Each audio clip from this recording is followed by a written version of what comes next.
My brother seriously hurt my 10-year-old son's leg with a steel pipe, and my parents said he had it coming. So my brother used a construction-grade steel pipe to shatter my 9-year-old son's leg in front of 30 witnesses at a family barbecue. Before I explain how I made sure he'd spend the next decade behind bars, and how I took everything my parents owned, let me set the scene because this nightmare didn't start at that barbecue. It started way before that, buried under years of my family treating my brother like he could do no wrong. I'm Tyler Bennett, 34 years old. I'm a corporate litigation attorney at Henderson & Associates in Austin, Texas. That means I spend my days tearing apart bad contracts, deposing hostile witnesses, and making sure corporations don't screw each other over. It's high-stress work, long hours. But I'm good at it. Really good. I made partner at 31, which is basically unheard of at a firm like Henderson. I pull in close to $400,000 a year, I've got a nice house in the suburbs with a pool, and I've built a life I'm genuinely proud of. But none of that mattered to my family. None of it. Because I wasn't Brandon. And in my parents' eyes, nobody could ever be Brandon. I need you to understand the dynamic here because it explains everything that came after. From the time we were kids, Brandon was the chosen one, the golden child, the son who could do absolutely no wrong in my parents' eyes. He was 4 years older than me, and growing up, I watched him get away with everything while I got blamed for everything. When something went missing in the house, it was somehow my fault. When grades came home, his C- was excused because he was working so hard, while my A- meant I wasn't applying myself enough. I remember this one time when I was 12. I'd spent 3 months building this model ship for a school project. It was this intricate replica of an 18th century frigate, and I'd put in hours every night after homework getting every detail right. The night before it was due, Brandon came home late, stumbled into my room, and knocked it off my desk. Destroyed. Just completely demolished. I was crying, trying to salvage pieces, and when I told my parents what happened, my dad just shrugged and said, "Accidents happen, Tyler. Brandon didn't mean it. Maybe you should have kept your things in a safer place." Brandon never even apologized, just laughed about it the next day at breakfast while I tried to glue together what was left of 3 months of work. That was the pattern. Brandon did whatever he wanted, and I had to deal with the consequences of his actions, somehow being my responsibility. Brandon is my older brother, 38 when all this went down. He owned a roofing company called Bennett Brothers Roofing, which was ironic because I wasn't involved in it at all and never would be. The business was barely keeping afloat most months. I'd see the signs. Brandon always asking to borrow money. Brandon always complaining about cash flow. Brandon always one step ahead of bankruptcy. But in my parents' eyes, Brandon was this successful entrepreneur, this self-made business owner who was just going through rough patches that every small business goes through. The reality was that Brandon was a disaster waiting to happen. He had anger issues that everyone pretended didn't exist. I'm talking serious anger problems. The kind where he'd get into screaming matches at restaurants with waiters. The kind where he'd punch walls when things didn't go his way. The kind where his wife would call me sometimes, crying, saying he'd smashed something during an argument. But my parents never acknowledged it. "Oh, Brandon's just passionate," they'd say. "He feels things deeply." Brandon's under a lot of stress running a business. Brandon didn't mean it like that. They had an excuse for everything. Every single thing. Growing up, I was the responsible one. The one who actually tried. I did my homework every night, stayed out of trouble, didn't party in high school because I was too busy studying. I got into a decent college on academic scholarships, then law school. Also on scholarships because my parents spent all their money bailing Brandon out of whatever mess he'd gotten himself into that month. I graduated top of my class, passed the bar on the first try, and got recruited by Henderson & Associates straight out of school. Brandon? He bounced around from job to job for years. Started out working construction, got fired for showing up late, then he tried sales. Got fired for arguing with a customer. Then he tried being a car mechanic. Got fired for, you guessed it, getting into a fight with a coworker. Eventually, he started his own roofing company because nobody else would hire him anymore. And my parents treated it like he'd just founded the next Fortune 500 company. They threw him this massive party when he got his business license. Invited the whole family. Had a banner made. Bought a cake. The works. When I made partner at Henderson, which is a way bigger deal, I got a text that said, "That's nice, honey. We're proud of you." That was it. No party. No celebration. Just a generic text message that felt like it was copied and pasted from some template. I tried not to let it bother me. I really did. I built my own life, focused on my career, got married to an amazing woman named Catherine, and had Ethan. Catherine and I divorced when Ethan was 5, but it was amicable. We co-parent really well. She lives about 20 minutes away, and Ethan splits his time between our houses. The divorce had nothing to do with my family, by the way. Catherine and I just wanted different things in life. She wanted to travel, see the world, have adventures. I wanted stability and routine. We parted as friends, and we both love Ethan more than anything. So yeah, there was already tension with my family. But things really escalated when Brandon married Jessica about 8 years ago. Jessica is sweet. Too sweet for Brandon, honestly. She's one of those genuinely kind people who sees the best in everyone, even when there's nothing good to see. She's a nurse at a local hospital, works night shifts, completely holds their household together while Brandon's business circles the drain. They had twin daughters together about 6 years ago. Beautiful little girls, Maya and Sophie. And Jessica's mom, Mrs. Rosa, moved in with them about a year after the twins were born to help out. Mrs. Rosa was probably in her mid-60s, spoke English with a heavy Spanish accent, and was one of those kind, quiet women who just wanted to help her daughter and be useful to her family. She'd cook these amazing Mexican meals from scratch. She'd clean the house. She'd watch the twins when Jessica was working her night shifts at the hospital. She was basically holding that entire household together while Brandon's business was falling apart and Jessica was working herself to death. And Brandon hated her, absolutely despised her. He'd complain constantly at family gatherings about how she was always there, how she was a burden on his finances, how she was eating his food and taking up space in his house. Never mind that she was doing thousands of dollars worth of unpaid childcare and housework. Never mind that without her, Brandon and Jessica would have had to pay for a nanny and a housekeeper, which they absolutely could not afford. He'd call her names right to her face, told her she was useless, told her she should go back to Mexico, even though Mrs. Rosa was born in Texas and had never even been to Mexico. He'd make cruel jokes at her expense during family dinners, and my parents would just laugh it off. That's just Brandon being honest. That's just Brandon's sense of humor. You're too sensitive, Tyler, if you think that's mean. I tried calling him out on it multiple times. At my dad's 58th birthday party 2 years before the incident, Brandon made this joke about Mrs. Rosa being too old to be useful anymore. I told him right there in front of everyone that he was being disrespectful and cruel. My mom pulled me aside and said, "Why are you always starting drama, Tyler? Can't you just let things go? Your brother works hard. He's allowed to blow off steam. Blow off steam by verbally abusing an elderly woman who's helping raise his kids for free." Sure, Mom. That makes sense. After that, I started distancing myself from family events. It just wasn't worth the headache of watching Brandon be a piece of garbage while everyone praised him for it. I'd show up for the big holidays because my son Ethan loved seeing his cousins, but I'd keep it short. Show up, eat some food, exchange pleasantries, and leave before Brandon inevitably started something. But then came my dad's 60th birthday. That's a big milestone. My mom, Helen, had been planning this party for months. She rented a tent for the backyard, hired a catering company, sent out formal invitations to what felt like half of Austin. She made it very clear that everyone had to be there. No excuses. Family is family, Tyler. Your father is turning 60. You need to be there to celebrate with him. This is important. So I showed up. I brought Ethan with me because it was my weekend with him. He was 9 years old at the time, had just finished 3rd grade. He's the kind of kid who makes you proud just by existing, you know what I mean? He's thoughtful. He's careful. He reads books about animals and space. He still believes in being kind even when people don't deserve it. I raised him to stand up for what's right, to protect people who can't protect themselves, to speak up when he sees something wrong.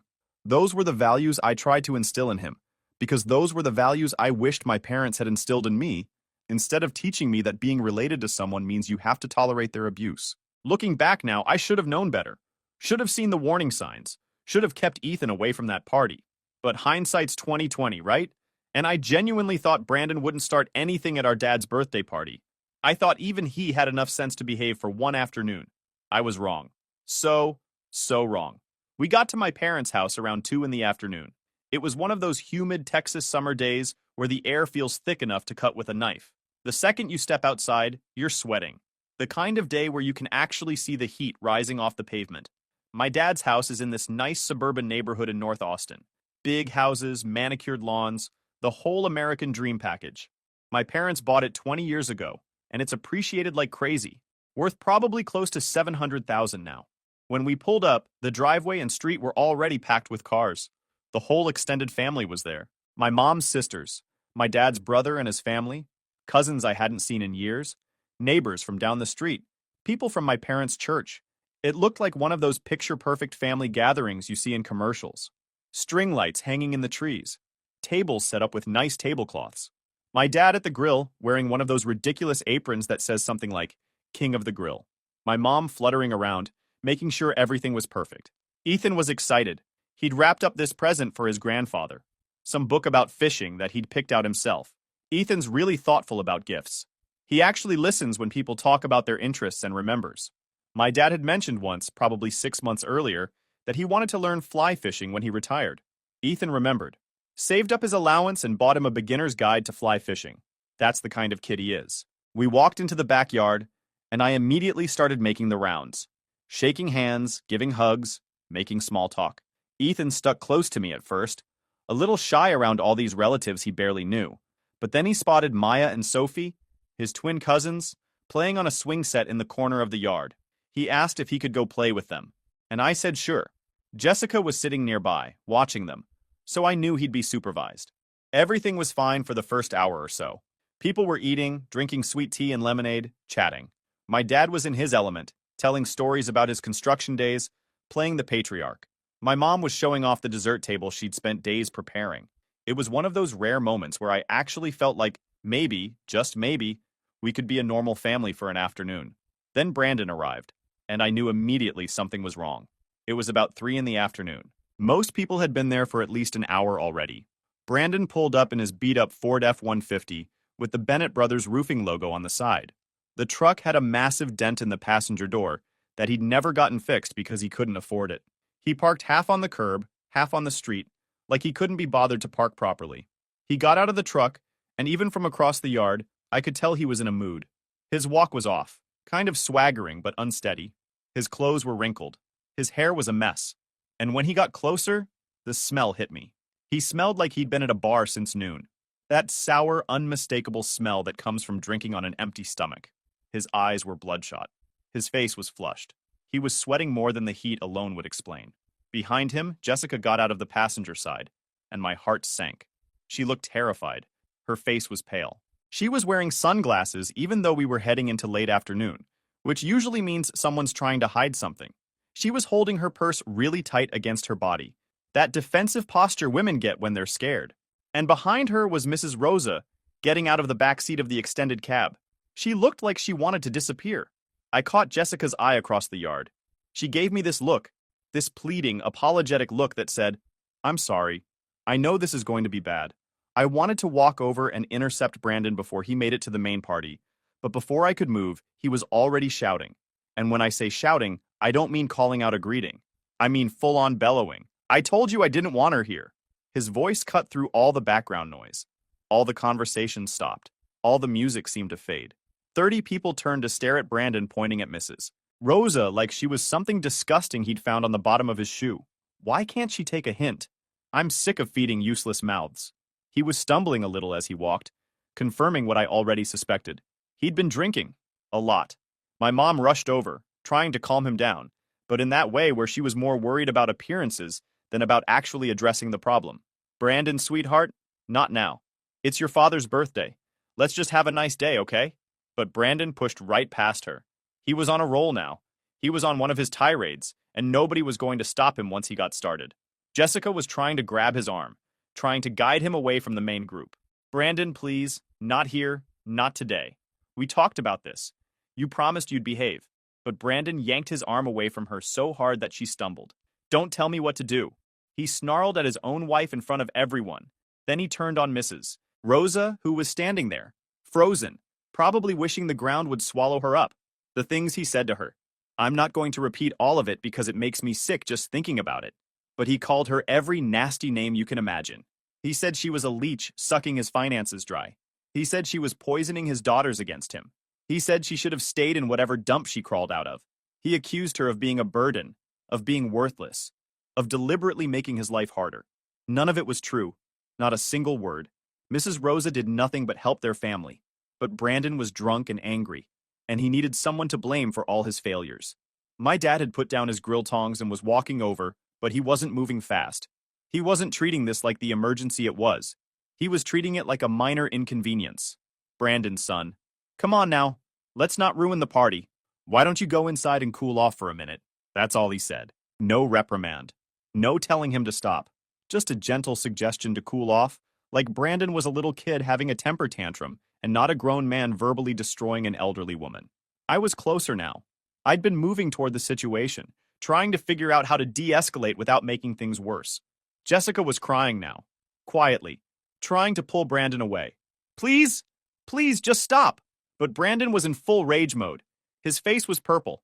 Spit was flying from his mouth as he screamed. He was waving his arms around, getting more and more aggressive. I was about to step in. I was a lawyer. I dealt with hostile people all the time in depositions. I knew how to stay calm, how to use my words to diffuse situations. But before I could say anything, before I could do anything, a small voice cut through all the chaos. Uncle Brandon, that's not nice. You shouldn't talk to Mrs. Rosa like that. She's always nice to me and Maya and Sophie. Why are you being mean? Everything stopped. Everyone turned. And there was Ethan, my 9-year-old son. He'd left the swing set where he'd been playing with his cousins. He'd walked right into the middle of this nightmare. And he'd stepped between Brandon and Mrs. Rosa. He looked so small. So incredibly small next to Brandon, who's about 6'2" and probably 230 pounds of angry drunk man. But Ethan wasn't backing down. His voice was shaking a little bit, but he was standing his ground. Mrs. Rosa is really nice, Ethan continued, looking up at Brandon with these big, earnest eyes. She makes the best tamales, and she always helps Jessica when she's tired from work. You shouldn't say mean things to people who are nice. It's not right. I felt two things at once. An overwhelming surge of pride because my son was doing exactly what I'd taught him, standing up for someone who couldn't defend themselves. And an overwhelming surge of terror because I knew Brandon. I knew his temper. I knew how he reacted when people challenged him. And Ethan had just challenged him in front of 30 witnesses. Brandon's expression changed. It went from general rage to focused fury. He looked down at Ethan with this expression I'd never seen before. This cold, calculated anger. You little punk. His voice was low now. Dangerous. More dangerous than when he was shouting. You think you can talk back to me? You think you're some kind of hero? You think you're better than me because your daddy's some fancy lawyer who makes more money than me? I was moving now. Fast. Crossing the 20 feet between us. My voice came out harder than I intended. Brandon, stop. Right now. He's a child. Back off. But Brandon wasn't looking at me. He was staring at Ethan with this look of pure hatred. He needs to learn his place, Brandon said. Kids these days have no respect.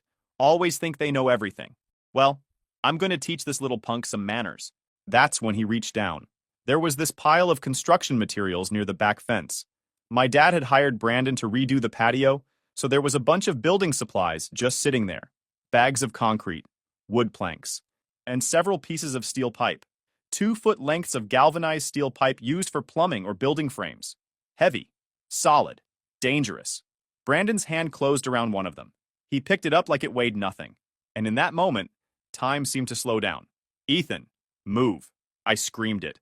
Full volume. Everyone heard me. Everyone turned to look.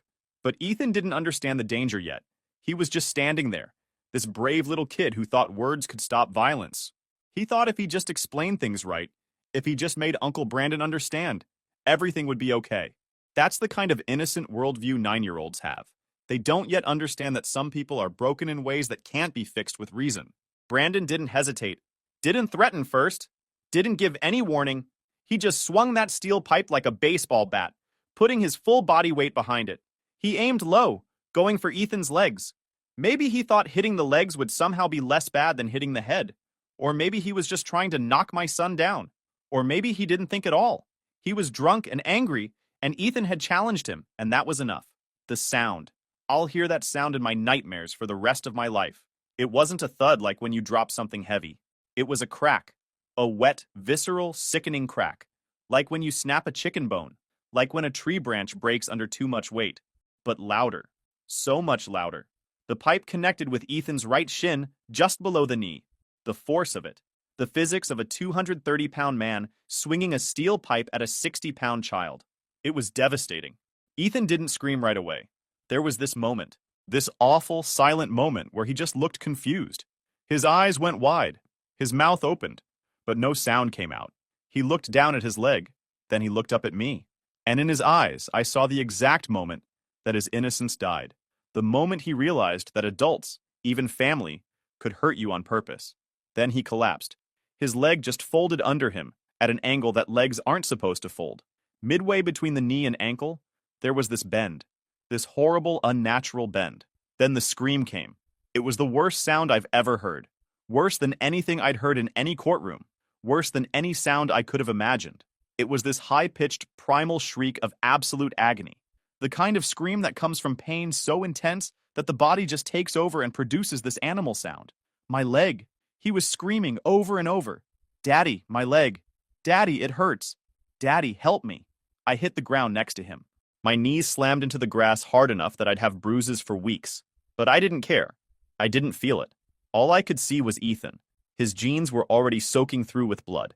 Dark red spreading down his leg. And then I saw it. The bone. White bone sticking out through the skin, through the denim. A compound fracture. The tibia had snapped clean through and punched out through the flesh.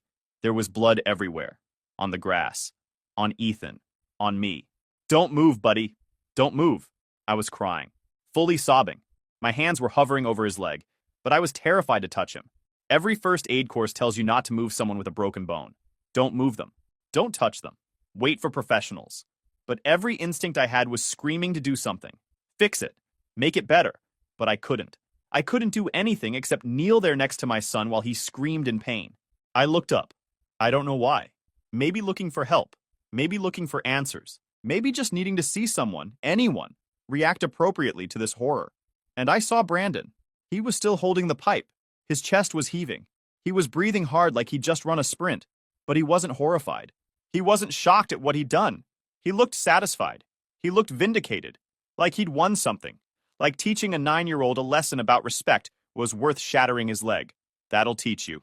Brandon said it loud enough for everyone to hear. That's what happens when you disrespect your elders. That's what happens when kids get too mouthy. I stood up. I don't remember deciding to stand up. My body just moved on its own. I was going to kill him. Right there. In front of everyone. I was going to take that pipe out of his hand and beat him to death with it. I didn't care about the law. Didn't care about jail. Didn't care about anything except making him hurt the way my son was hurting. But before I could take a step, hands grabbed me from behind. Strong hands. My father's hands. He wrapped his arms around me, holding me back. Tyler, calm down. He was yelling in my ear. Don't make this worse. Don't make a scene here. Let me go. I was roaring, struggling against him. My father's got about 30 pounds on me, and he was using all of it to keep me restrained. He just broke Ethan's leg. Let me go. Look at him. Look at what he did. My mother appeared. She stepped right past Ethan, who was still on the ground, still screaming, still bleeding. She stepped over him like he was a piece of furniture. She walked over to Brandon, who was still holding that pipe, and she stood between us, protecting Brandon, actually physically positioning herself to protect the man who'd just attacked a child. Then she looked at me. Her face was calm, not shocked, not horrified, just calm and disapproving. Like I was being dramatic, like this was somehow my fault. You've always been too soft on that boy, Tyler. Her voice was steady, matter of fact. That's why he's so disrespectful. He needs to learn not to interfere in adult matters. This is partly your fault for not disciplining him properly. I couldn't process it, couldn't understand what I was hearing. My son's bone was sticking out of his leg. There was blood pooling on my parents' perfectly manicured lawn, and my mother was blaming me for not disciplining him. My father was nodding along, still holding me back, still restraining me like I was the problem. It was just a tap, Tyler. My dad actually said this out loud where people could hear. Brandon lost his temper. The boy provoked him. This is family business. We don't need to involve outsiders. We can handle this ourselves. Just a tap. My son's shin bone was broken in half, protruding through his skin, and my father called it a tap. That's when something inside me died. Some part of me that still believed my parents were good people who'd made mistakes. Some part of me that thought maybe they'd see sense. Maybe they'd protect their grandson. Maybe they'd do the right thing. That part died right there in that backyard. And something else took its place. Something cold and calculating and absolutely ruthless. I pulled my phone out. What are you doing? Brandon sneered. You going to call the cops on your own brother? I didn't answer. I snapped a photo of Ethan's leg. Then another. Then a video of him crying. The bone clearly visible. Brandon lunged at me, trying to grab my phone, but Jessica's uncle stepped between us. Someone had already called 911. I could hear sirens in the distance. When the ambulance arrived, the EMTs took one look at Ethan and immediately got him on a stretcher. They told me it was a severe compound fracture, that he needed surgery immediately. I rode with him in the ambulance. At the hospital, while they were prepping Ethan for surgery, a police officer came to take my statement. I showed him the photos, the video, and the names of 30 witnesses who saw the whole thing. The officer's face went hard when he saw the evidence. Your son's 9 years old? Yes. And your brother hit him with a steel pipe? Yes. Over words? Over my son defending an elderly woman from verbal abuse. The officer nodded slowly. We'll be arresting your brother. Do you have somewhere safe to stay tonight? I do, I said. And I'm filing charges, maximum charges. That evening, after Ethan was in surgery, my phone started blowing up. My mother. Tyler, please. Brandon didn't mean to hurt him that badly. You can't press charges. He's your brother. My father. You're tearing this family apart over an accident. Brandon just lost his temper. You're overreacting. Brandon's wife, Jessica. Please, Tyler. He's already been arrested. Don't make this worse. Think about the twins. I blocked all of them. Every single one. Then I sat in that hospital room and made a decision. I was going to destroy Brandon. Completely and utterly. And if my parents wanted to protect him, I'd destroy them too. The surgery took 6 hours. They had to insert a metal rod to hold the bone together. The doctor told me Ethan would need months of physical therapy, might walk with a limp for the rest of his life, and would definitely have chronic pain. All from his uncle. All because he stood up for someone being bullied. When Ethan finally woke up, groggy from anesthesia, the first thing he said was, "Dad, is Mrs. Rosa okay?" That broke me. My son, lying there with a metal rod in his leg, was worried about someone else. The next morning, I went to the best criminal prosecutor in the county. I brought the photos, the video, witness statements from the neighbors who'd seen everything. I want him charged with aggravated assault on a minor, I said. Maximum penalty. The prosecutor looked at the evidence. This is pretty clear cut. Your brother's looking at serious time. Good, I said. Make sure of it. Then I went to a civil attorney. I want to sue him for everything. Medical bills, pain and suffering, future medical costs, emotional trauma, everything. The attorney whistled low. That's going to be a lot of zeros. I know, I said, and I want every single one of them. But I wasn't done. I'm a lawyer, remember? I know how to dig. I started investigating Brandon's roofing company. Something about it had always seemed off. Within a week, I found what I was looking for. Brandon had been running his business illegally for years. No proper licensing, no insurance, cutting corners on safety regulations. He'd been underpaying workers, misclassifying employees as contractors to dodge taxes, and there were dozens of complaints from customers about shoddy work. I reported everything to the state licensing board, the IRS, and the Department of Labor. The criminal case moved fast. 30 witnesses, video evidence, a 9-year-old victim with a compound fracture. The prosecutor didn't even offer a plea deal. She wanted to make an example of Brandon. During the trial, I sat in that courtroom every single day and watched Brandon's defense crumble.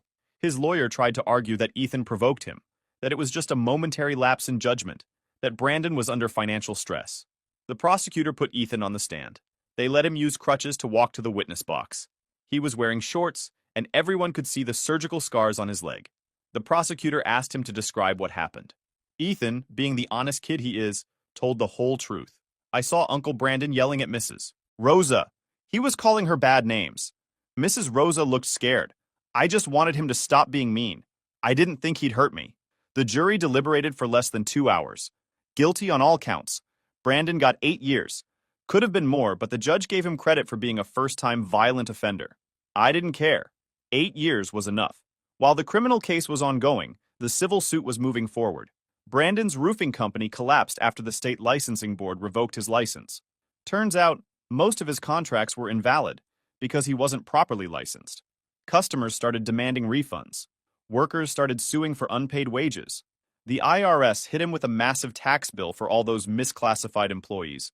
By the time the civil trial started, Brandon was already financially destroyed. But I wasn't suing Brandon. I was suing my parents, too. See that pile of construction materials Brandon grabbed the pipe from? That was on my parents' property. They knew Brandon had anger issues. They knew he'd been drinking. They knew there were dangerous materials easily accessible. And they did nothing. The legal term is negligent supervision. My parents created an unsafe environment that directly led to my son's injury. My lawyer argued that they were liable for damages. My parents hired a lawyer who tried to argue family immunity. That's this old legal doctrine that says family members can't sue each other. But that doctrine doesn't apply in cases of intentional harm or gross negligence. We had Brandon's history. The times he'd gotten into bar fights. The times he'd threatened people. The times my parents had bailed him out. We showed that my parents knew Brandon was dangerous, knew he was unstable, and chose to enable him anyway. The jury awarded us $1.4 million. Brandon was on the hook for $800,000. My parents were on the hook for $600,000. None of them had that kind of money. Brandon was in prison. My parents had to sell their house to pay the judgment. That beautiful house in Austin, with the big backyard where Brandon shattered my son's leg. Gone. They had to move into a tiny apartment in a bad part of town. But I still wasn't done. I went after Brandon's assets. He didn't have much, but what he did have, I took. His truck, his tools, his equipment. I sold it all and put the money toward Ethan's medical fund. I also went after my parents' retirement accounts. Texas law protects some retirement money from judgments, but not all of it. I took every cent I legally could. My extended family tried to intervene. Cousins calling me, telling me I was being cruel. Aunts and uncles saying I was destroying the family over an accident. I told them all the same thing. When you enable abuse, you're complicit in it. When you protect an abuser, you become one. I don't care if you think I'm cruel. I care about protecting my son. Most of them stopped talking to me. Fine by me. Jessica, Brandon's wife, reached out privately. She told me she was divorcing Brandon. She said she'd been terrified of him for years, but was too scared to leave. She said watching him attack a child made her realize she had to protect her daughters. I helped her find a good divorce attorney, pro bono. She got sole custody of the twins. Brandon won't see them again until they're adults, if they even want to see him. Mrs. Rosa was able to stay with Jessica and the girls. She's still helping raise them, but now she does it in peace without Brandon terrorizing her. 2 years after the trial, I got a call from the prosecutor. She told me Brandon had been stabbed in prison. Some fight in the yard. He survived, but barely.